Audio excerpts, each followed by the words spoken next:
One night, I have a screen protector, and I'm gonna go to Verizon and have them put it on for me.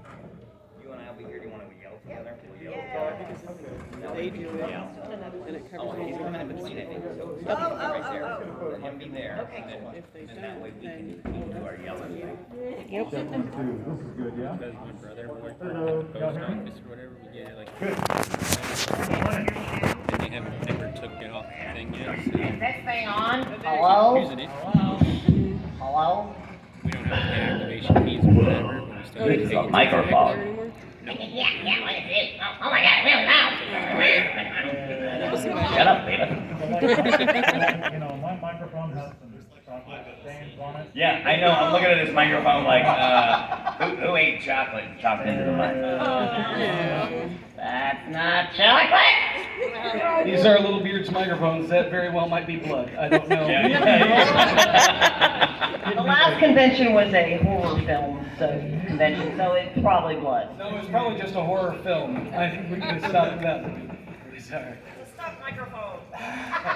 Well, that is the stunt microphone. I'm the stunt liver for this evening. I'm Mikey. No, sorry. Hey, welcome to the Q&A. Are you ready to ask some questions of these amazing guests? All right, never mind. I will. Okay. Down at the end, we have John Gremillion. And Mark Britten. Oh, fine. Chopped liver, nice to meet you. Oh, hey. There we go. We're all in. Got it. We're all in. We're going in. I We're all in. photobombed it. Yeah, we did. Even you photobonded. I did. This is like performing in my garage. Right here. All right, so the burning question on everybody's mind is subs or dubs? No, I'm kidding. I'm so sorry. All right, so you've all been in the voiceover business, the voice acting business for a while, yes? 25 years. 25 years. Is this mic on? 25 years down there. How much were you, Steph? Uh, 24 years. You were in 24? I was only in it for There it is, there it is. 4 years. But I'm a singer in a band, so I was Let's check like 1, 2. doing the singing thing. Yeah, it was on. We should do a duet or sing harmony. Yeah, absolutely. Yeah. You I miss your face! don't even need Nickelback? I want my Nickelback. Oh. Look at that man. Nickelback's the whipping boy of bands, so I just threw it out there. So, 25 years, you said 24 years, you said about 3 months? Yeah, 4 years. Some of us do this full time, some of us do this part time. It just depends on your role in your life. Okay. Yeah, Check 1. I know that, I mean, it's like stand-up comedy. Some stand-up comics are on the road all the time. There was a time when I was on the road 45 to 50 weeks a year, and there was a time when I was on the road 10 weeks a year. You know? Right. And I worked a day job. So what is the role? What is the role of voice acting in your life? Is it your primary income anymore? No. It's a weird question. I'm a video editor during the day, and, well, day job, quote unquote. And I also, in Houston, and I also do commercial voiceover, corporate voiceover, and anime. So I've been doing voiceover for a total of 25 years, and anime just was part of what we did. That's awesome. Yeah. I am doing Comic-Cons this year pretty much as often as possible. So I'm doing that as my main deal, booking them in between. I also teach some mentor to children who want to get into the music business as a profession and teach beginner piano to kids. I love kids. And then I have a band that's kind of coming up out of COVID. We're called Moonglass Band. And so I've been singing since I was a kid, and I started singing professionally at 18. I produce and write jingles and parodies and things like that for morning show radio. That's been on hold for a while, but I juggle around a lot of stuff, but for the most part I'm self-employed, and everything I do involves my voice. Oh! Nice. I have been a stand-up comedian since 1987. 13 years into my comedy, they asked me to do voices for Dragon Ball Z, but I went off on my own after doing 4 years of voices for them, and I still tour doing stand-up comedy, and now I tour doing Comic-Cons. I will be doing a comedy show at the Looney Bin here in Wichita on Sunday night at 7:30, and Tickets are on sale now. I will be doing an hour and a half of stand-up comedy. There's not going to be an opener. There's not going to be anybody else. It's just going to be me. That's what I do. So, and I use voices in my comedy act. That's what my comedy act's based around. That's why they hired me. But I don't do any more voiceover. There's too many people in your head to begin with, so you don't need anybody else. No, exactly. Thank you. You're right. The stage is crowded. That's right. That's actually I like how that. I met Mark. Was I opened for him in Milwaukee. Yes. Oh, yeah. In 2007, he and I worked together. You looked it up. Oh man. Yeah. At a comedy club beneath an exotic. Exactly, yeah, it was Dance. dance club. Really? Comedy club's a janky business sometimes. It can be shady. I just remember going home with you gave me cards that you'd signed with all 10. Yes, 10 all seven, voices, seven of the voices. 7 voices, Ox King, and Yes. my kids were huge into Dragon. I watched literally 4 episodes of Dragon Ball Z. Look who it is. Only. Look who's Oh my lord, Doug Jones wet dream. It's it's Kate Shea from Children of Proteus. It's Yes. our other guest, ladies and gentlemen. You want to get up here? Do you want to come up? It took you a while to get makeup on, I would assume. Is that okay? We'll share this mic up here. You look a There little was a blue. shortage of blue paint. Wow. We got it. We got room. Hello.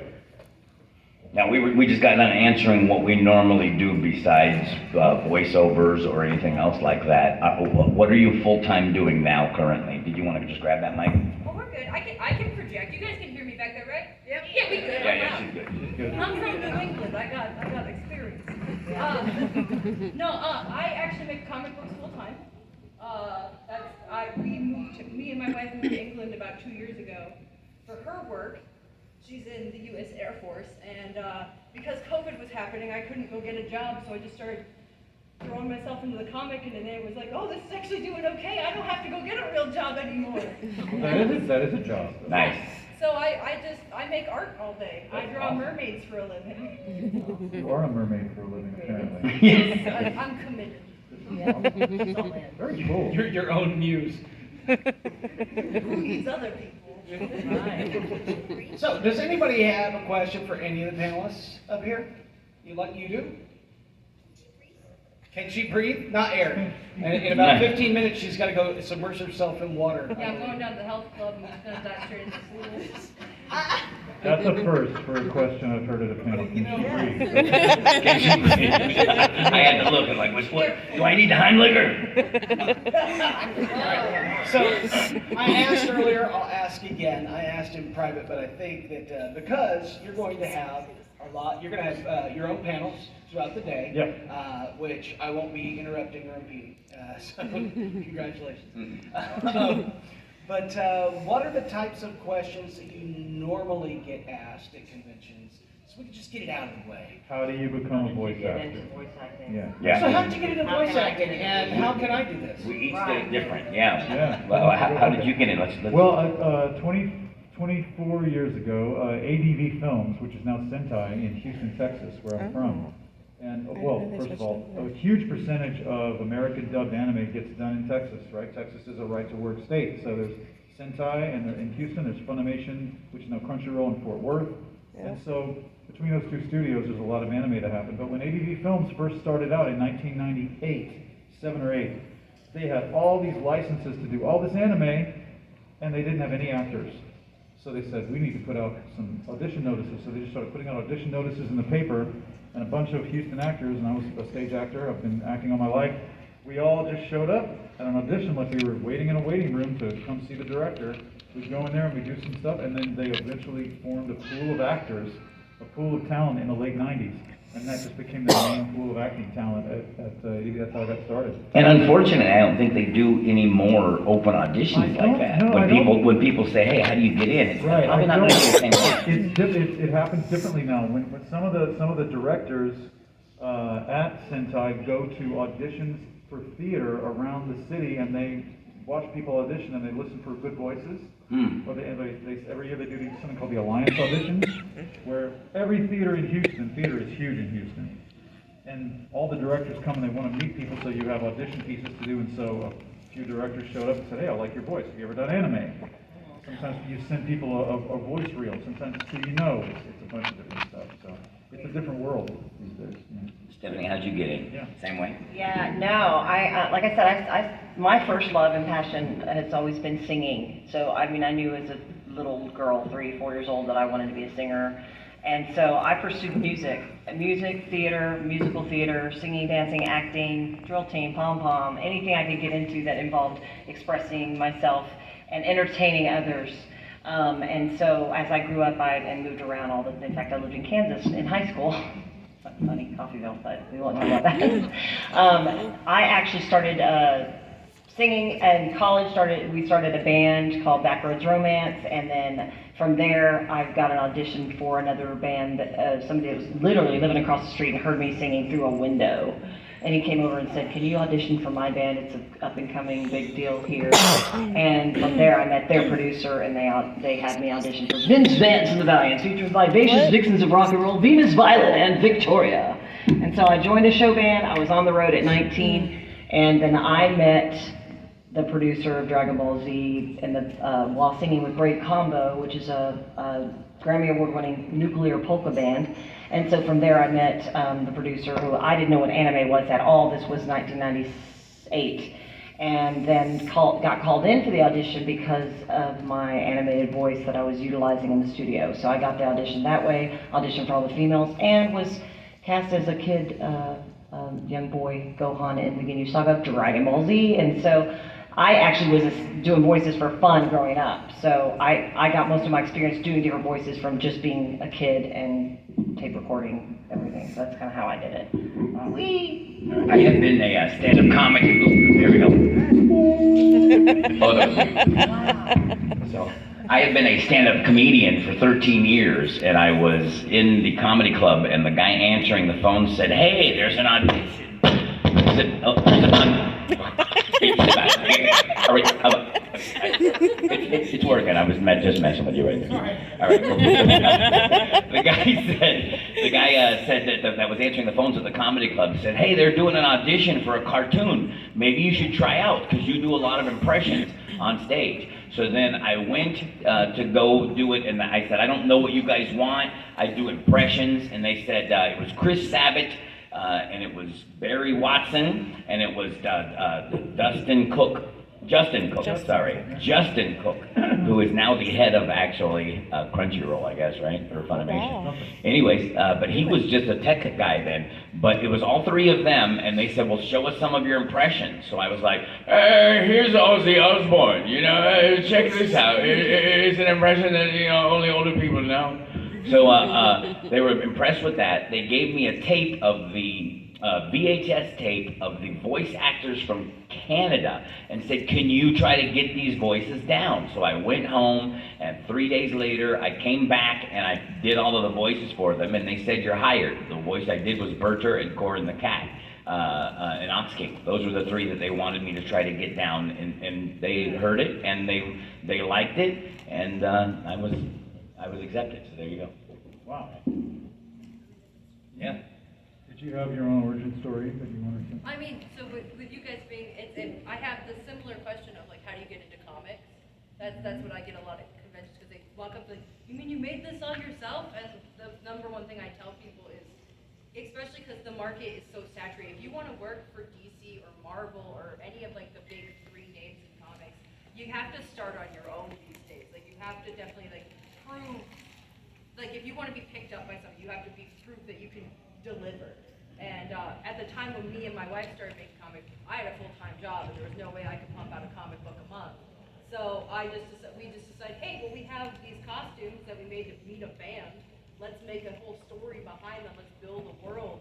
And that's really what you need. If you have an idea, if you have a character, just start doing something with it. It doesn't matter if when you're looking at it, you're like, "This stinks. This is awful." We are all our own worst critics. We all go, "Oh my God, I never want anybody to see this."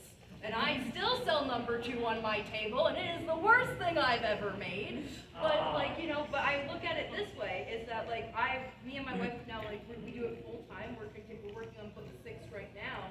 But if you look at book 2 versus book 5 and how our fan base has grown, and like just by sharing it with wonderful people like you guys have been wonderful friends to me for years, and you guys grew with us. You never know who's gonna like your stuff. Don't worry if you don't like it necessarily, just keep going. Because you'll improve as you go, even if you don't feel like you are. Because I can tell you right now, like going and working on the comics that I am now, I go, oh my God, they look terrible. And then I just open up book 2 and I go, never mind, that looks great. They look awesome, because it's a 5-year difference. It's you have to put in the work, you have to get started. Not to quote Shia LaBeouf, but you just do it. Yep. If you have a book, if you have a story, you just have to write it down. Don't go back and rewrite the first chapter or the first issue over and over and over again until it's perfect, because you'll never take it any farther. Just literally go, it's fine if I have canon mix-ups in the beginning. Obi-Wan Kenobi in the first Star Wars comic had a pink lightsaber. Yeah. We can always retcon it later. You got good stories that way too. Yeah. You got good origin stories. So Right. when people ask me at panels, how do I get into voice acting? The most important, and I think any voice actor will bear this out, the key word is acting, right? It's not just I can do some voices. I mean, having range in your voice is great. But when you record anime, you've got to go into a studio and you've got to be able to come up with a character. You don't know what the story is, you don't know what the script is, you often don't know what the show is, anything about the character, any background. So you can walk in just like it's like a cold reading improv exercise, and then that's what gets on the DVD or on High Dive or on Crunchyroll or whatever. So you've got to be able to really work with the director very easily. You've got to have skills, improv skills, and a lot of confidence to be able to go, well, let's try this with a character. What if he sounds like this? What if he sounds like that? And you just shape it, and then you've got to read your lines and match the flaps, and you've got to have good improvisation skills and be confident with that. So take acting classes, get in plays, take improv classes, goof around with your friends, even LARPing, even if you get together and do Dungeons and D&D all day, you're coming up with things on the fly in your mind, and you're becoming a creative person. Does that make sense? So then when you go into a studio, that really helps you. I think those kinds of acting skills, the more you can hone them, the better that will serve your voice. Like I got the range some of stuck your in my voice. throat. Yeah. There's this, this is going to sound weird, but it's going to go somewhere. There's this story about Davy Jones from the Monkees. It's a band before most of you. Anyway, about Davy Jones from the Monkees singing Daydream Believer. And during the studio, he kept getting more and more grumpy. They kept doing it over and over, and he felt like his voice was getting tired. So it was maybe 6th or 7th take. There are outtakes you can find on YouTube where he's kind of getting snappy. But the final product was fantastic if you're a Monkees fan. Daydream Believer is great. I'm not going to ask you what your favorite role is, or even like what, but what was the one that got you to that kind of, is there a role, was there something where it was take after take after, they're like, no, not that way, no, not that, can you, no, almost, that got you there? Is there anything that got you to that place? We were talking the other night, John and I were talking the other night about how thankful we were about having the talent director there to sometimes when you can't hit it how they want you to do it, they just say it and you go, oh, I'll just say it how you said it, and you do that. And sometimes it's like, oh, that was much easier. You know, Chris Sabat did that for me quite a bit when he was like, well, because they don't give you much of the background, like he said. They just tell you that you're going here, you're pushing off of a rock, so it has to sound like a grunting sound. They just give you a description of it. Then you do it, and sometimes they go, no, can you do it like this? And then, oh, yeah, I'll do it exactly like Yeah, that. and some actors don't like that. Some actors are like, don't tell me how to say the line. That's like taboo. No. I don't necessarily believe that. It depends. You're hired, part of your job is to be a professional. And the director is there for a reason, and they hired you as a voice actor for a reason, because you're talented, but the director's there for a reason too. So if the director wants it like this, if you're a professional, you go, oh, you want it like that? I can do that. Yeah. You want it like that? I can do that too. They'll hire you again and again and again, they will. because you know how to give them exactly what they want, instead of going, I cannot do it like that. Do not tell me. Yes, exactly. So, you know what I mean? It's part of being a professional. It's part of, you got to walk that line between, hopefully you're respected as an actor with a good director, but sometimes you're with a director who you don't think they know what they're doing, but the job is to do what the director wants. That's part of what you're there for. Following direction. Yep. Yeah. Yep. Does it work that way in comics? I'm more of one telling you to do the line You've got again. more control. Yeah, someone recently called me the spokesperson for Children of Proteus, and I nearly died laughing because I'm like, I'm the most mature adult here, what's that about? But my wife and I kind of split our comic 50-50. We make the story together. She does the first line pencils, I take over for inks and colors, and then she puts the word bubbles in. So a lot of the times I get her very rough sketches of like what the page is gonna look like, and she'll be like, "Here it is, I'm done." And I've trained my face over time to not go, "Ugh," because sometimes it's like Rough draft. it's a rough draft, and I've had to be like, okay. So I like knowing when to tell something, knowing to be tactful when working with friends is very important. Don't just tell them their stuff sucks.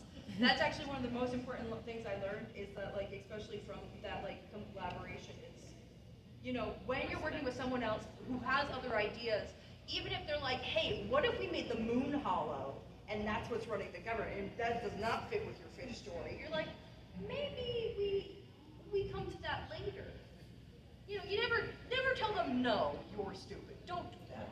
Nothing That's shuts off creativity. disrespectful. Yeah. Nothing shuts off creativity besides somebody telling you what's wrong and not having another Exactly. suggestion. You Yeah. need to have another suggestion. You can't just say, I don't like that. That's horrible.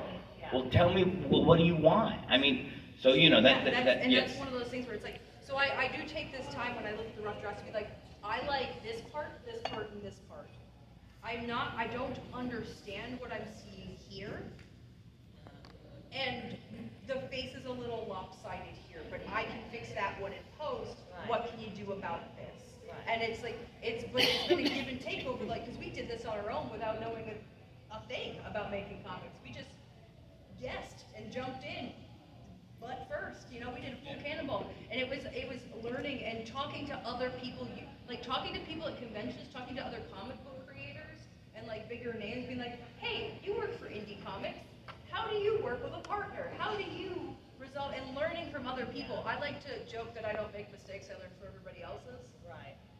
But I still make mistakes. Our first comic was riddled with mistakes, but for the second one we didn't make the same ones. We made all new, different, terrible mistakes. Yeah. But it's feeding into each other is a big thing for me. Of we tweak each other's style, and she'll come to me and be like, "Hey, I don't like these colors. They're too vibrant." If you look at number 3, it is day glow. It's but it was that back and forth of let's make these more muted and trying to, and not being upset and mad when someone tells you, "Hey, this isn't the best." And that for a lot of us, especially after the last few years when we're all very emotionally vulnerable, Yep. it's sometimes a blow to the ego when someone says they don't like what you just did. Yeah, But it's an art to do it, to be able to tell somebody that. Yes. That's an art form as well, to be able to tact. And if you're Yes, talking and be about art, respectful, yeah, if you're talking about art to begin with, it's all subjective anyway. It's all based on opinion. There's no right or good or wrong. It's just what you like and what I like, and you've got to take it all with a grain of salt. Yeah. Just go, you know what? Okay. You have to be able to adapt. You have to be able to adapt like you're doing here. Oh, no, maybe I'll go a little bit this way, It's just Yeah, but it's like what you said when you're working with a director and being able, you are working for them. Yeah. And Right. you have to be able, although they hired you because they want your creative process, and you have to respect what they want. That's right. And that's the big thing about working with on a creative project like comics as well, is that if you're working with other people, you need to respect the fact that they know what they're talking about, and you also know some of the things you can talk about. You need to find a way to tactfully come together Yeah. and make something that you'll both enjoy. Right on. Yep. So, as a nearly complete outsider of the world of anime and animation, how often are you doing a dub of a pre-existing animation versus coming on the ground floor of a new animation? You mean doing the ground floor being the first? Being the dub- first voice actor. The first dub that's been made? Right. Well, I don't know about the first dub. The Well, first let's- actor. Have you done anything Have you- besides dubs? Have any No. of you originally? No, I haven't done rolled? original. I haven't done an original. No, it's not been Okay. an original, no. Okay. So, I did do the OKKO for the first 8 episodes at Cartoon Network, and it was completely different than dubbing for anime. how different? Because there's got to be a lot of more artistic. When you're doing a dub, how beholden are you to vocal performances that are in different languages that come before you? It completely depends on the director and the situation. Some people really like to go off of what the Japanese actor did and kind of use that as a vibe to go with and just do it in their own way in English. Other people come up with a completely different voice. It just depends on what the director wants. Like, I like that voice, I like where it sits. I know the Japanese actor sounded like this, but you can sound like that. Sometimes they want it more similar. There's a famous story that John Swayze tells about doing, what was the role, Dr. Evil or Dr. Death in some kind of thing, and he thought it was going to sound like this, and he goes, no, listen to the Japanese actor. He sounded like that. And so it was really high-pitched and funny sounding. So he mimicked the Japanese actor because they had it that way originally for a reason. For me, I didn't get any reference. I didn't listen to anything. Like, that just wasn't how the creative process worked for me personally. Like, when I went into audition for whatever, I didn't even know the name of the show. I didn't know it was anime. All I knew was it was an animated cartoon. So I didn't, and I am a mimic, so I would have been happy to do that and come up with what sounded like what they wanted. But in my particular case, there was no frame of reference at all, and I just did the sides for what the females, and then whenever they asked me to do a kid voice, it was on the spot. And I happen to have brothers, and grew up as, around boys and girls, so I gave them what I thought sounded like a little boy. So for me, I wasn't mimicking anything. We were coming up with completely different, unique voice, like with East Kai. That was already cast, and I happened to be there finishing up a session, and Sabbath and some other people were like, hey, what do you think about this character? We kind of know where we want to do. And so they said, what do you think? She said, oh my, she sounds like this, right? And they loved it. It sounds nothing like Goku or Gohan. So in my experience with what I've done with Funimation, which is now Crunchyroll, is they're all uniquely different voices. They cannot sound anything alike. Now, Goku and Gohan as a kid, they do sound alike, and that's okay, they're related. But in my realm, they all have to sound all completely different. Nothing at all like the Japanese. Because when I hear the Japanese voices, which I don't hear very often, they sound very similar. In fact, the same person in Japan does Goku, Gohan, Goten, all of them for their entire existence. So there's very little difference in that's just how the Japanese did that particular anime. There's no, right, like I said, it's not right or wrong. Yeah. But for me, it was completely unique voice. You threw a word out, and that word was sides, and there are people who may not know, like me, and I'm assuming that sides is, they give you a list of lines and have you do line readings, not with any other person necessarily in the room. Is that correct? Sides are usually, I'll get an email, hey, there's a show coming up, here are sides for those, and the sides are literally, here's an illustration of the person, a description of their personality, maybe a description of what their voice might sound like, a reference, maybe a YouTube link, an age range, a YouTube link if you can make it sound like this, like a do biography. it. If not, try your own thing, and some lines to read. Those are the sides. Okay. And you take those audition sides into your booth and kind of send an audition out. they could be different.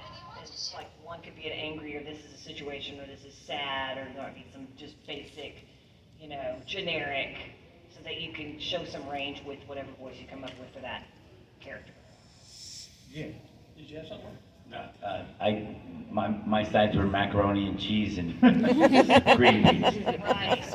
So, how often then, and I'm sorry, Kate, I feel like because I'm totally voice acting. Broccoli. You guys told me to crash this pad. All right. You guys told me to crash. How often are you in a room full of other actors being directed by a director? You're not. Either in rehearsal or you're never? You're not. That never happens. All the sessions.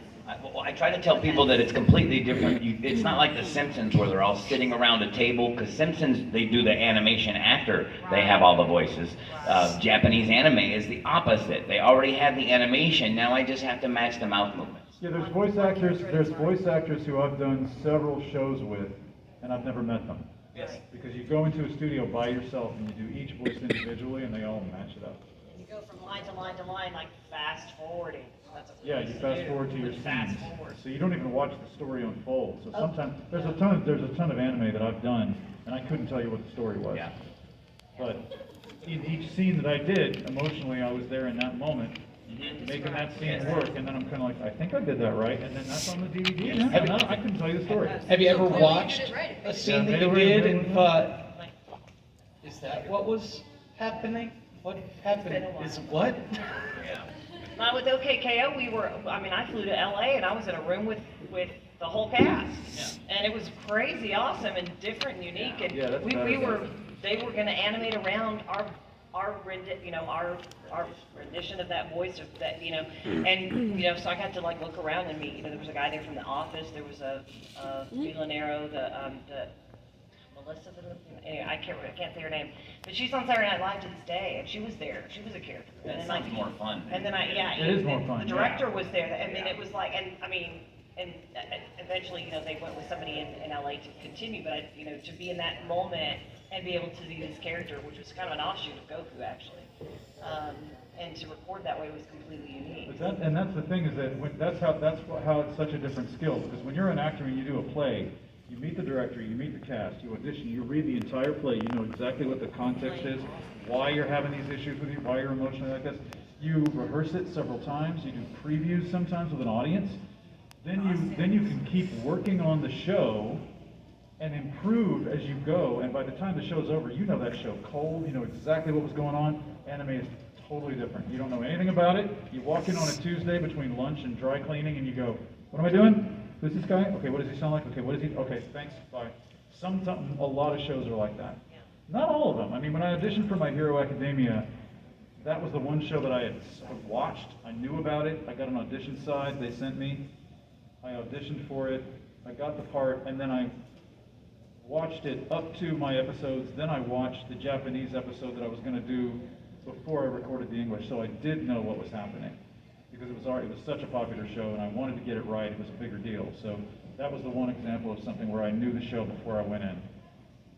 Otherwise, I don't. It can be different for everybody, Yeah. depending on the studio, depending on the director, depending on what they're But it's working a on. very different But skill set. efficiency, and I don't know if you remember, in like line to line to line was, this is a time is money thing. Like, get cut to the chase, and like you said, being you do have to be skilled in improv and be focused in the booth because it's line to line to line, and now even more so with computers, they're literally jumping from line to line, and you've got those three beeps that you hear. Well, if you're doing simuldubs now, you can watch the Japanese version with subtitles before you record the one you're going to do, because they usually have like a week before.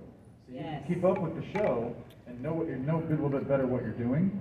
And some people like that. I like it. I like to study a little bit about what I'm doing instead of going in cold. Well, and that's one thing that's different with Crunchyroll now is they'll play the scene if you watch it. Oh yeah, some directors do play the whole scene. That's completely, Yeah. that's different for me. That's like, what? And they'll help you if you're lost. But I mean, it's helpful, because I did that ADV. When I went down to ADV in like 2002 and did a couple of shows there, that's how it was done there. They showed you a scene first. Yeah, and then you just go, oh, Yeah, okay. Then you have an idea of the high stakes. The or director if it's like- helps you, yeah. So You can kind of see the character and then the voice, the flats, the lips, and you kind of match that. Yep. So it is 11:12. Our panel goes till 11:30. After which the anime dating game is going to be in this room. So take part in the anime dating game. But if you're not going to do that, you can go meet our wonderful voice talent down at the end of the hall. Yeah, tables down at the end of the hall will be meeting and greeting and selling merch and autographs and fun stuff. I just want to really quick at from 1 to 2 in panel room 1, Stephanie will be doing the panel where you can do Q&A. I'm assuming, yes. Yep. Yes. And then If I get it, anybody show up, we'll see how that goes. from 2 to 2:30. 2:30 to the schedule is so hard to read. I think it's 2:30. Yeah. 2:30, it's John will be in panel room 3. Downstairs. At 4 o'clock, on this side, it's really easy because it's right next to it. From 4 to 5, Mark will be in panel room 1. Yay. All right. I'll be doing a panel on how to you set up your home computer for doing voiceovers. That's basically what I do now. And whenever I do any of my YouTube voiceovers or any of that, I'm going to tell you what equipment I use and how to go about it. Super cool. Kate, are you on any panels for the rest of the night? I am actually judging the cosplay contest for most of the rest of the day, so if So you guys are should doing we- the cosplay contest, what's up, I'm judging you. What's up? Don't mess I'm around. judging you. Excellent. What's new? She judges me all the Why are time. the fish kind of hot? I want to wrap up with one question before we go, because you'll have time to do Q&A during your other panels, and we opened up the question earlier, but this is what I would like to know from everybody on the table. Money, just say money wasn't an object, and you got to pursue your next project to be whatever dream project you want. What's the next project? Whatever it is, funding, casting, everyone, whatever. Is it voice acting? Is it stage acting? Is it on film? Is it writing, directing, producing? Is it a specific role or a story you want to tell? I'd like to direct and edit a film. Don't know what, but I always see trailers in my head that, man, I'd love to make some kind of movie that's really powerful. And don't know the script yet because I'm not a script writer, but I'd like to direct. I've never directed. I directed in film school, and that was about it. Love to do that. I'd actually love to do a cartoon, like an animated cartoon series of my comic books. Oh, yeah. It's something that I've been really wanting. I originally wanted to do animation, and it just didn't work out that way at the time, but I'm now working towards it, like, in a little way. It's mostly like, You got pictures, you got words, now you have to get them but married. yeah, no, that's and like a movie. dream for me, is to eventually make essentially a series of the comic into a television show, like into a cartoon. And if money was no object, that would be the next step. You'd Yes, say, Children of Proteus animated, let's go. Yes. And you'd be hiring me. Everybody on the stage, do your voice. Yep. Absolutely. No, I'm like, listen to your voices, I'm like, I know exactly who you play. Yeah, that one sounds like this character. What I would do, and this is, besides having a recording contract and literally like touring and performing live as a singer, I would want to be actually even more than that, like a Jodie Benson, where you voice a character on Disney or Pixar or some big giant film, but you also are the singing voice. Because singing is my #1 love, and so I'd want to do more with singing, and doing it all at the same time would be great. And then doing like some stage, like I wish I could say I could do stand-up comedy. It's just not my thing, but I do like being funny, and if I am funny, doing like a parody of something, like I thought about doing like a Britney Spears thing where she shaves her head and she's holding her babies and she's walking out singing a song, Broccoli Spears, or I don't know, just working. Gohan weird, sings the hits. It's kind of like Weird Al stuff, Weird Al Yankovic meets Britney Spears. I don't know, like pop stuff, but singing and voice acting in a giant show, especially something for children. I love children, don't have any, wanted them, couldn't have them, so I want to do something like that. I'm addicted to live feedback. I'm a microwave type guy. Doing voiceovers was kind of like a tree falling in the forest. You knew the tree fell, but it's 20 years later and I'm finally hearing some of the sounds that tree made. You know what I mean? That's a long time to wait for a laugh. So my dream is to have my own show parked at, whether it be a casino, wherever, where I can perform nightly live in front of people, and that's it. I love comedy, so. Instant feedback, baby. Thank you all so much. Find them at their panels, find them at their booths, buy their stuff. Our guests, once again, are John Gremillion, Kate Shea, Stephanie Ann Nodolny. I'm not butchering that, am I? Okay, good. And Kid Walk, Mark Britten. And I'm Mikey Mason. Come find us all and enjoy the rest of your con. I just wanted to